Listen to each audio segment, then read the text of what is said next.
When changing out a laptop hard drive, down here there are 4 screws on the bottom right hand corner. So you want to remove the screws.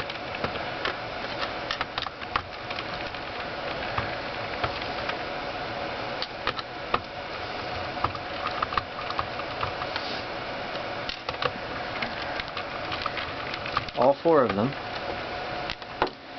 and remove the hard drive. Okay, now you want to take this hard drive and get a new one, okay, and put the new hard drive in, and make sure it connects in the bay here. You'll know if it connects because the screws will go into the drive. If the screws just turn and don't go into the drive, that means that the hard drive is not connected into the bay.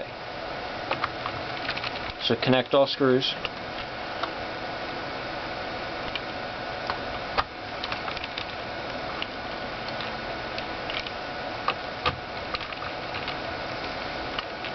And you're finished.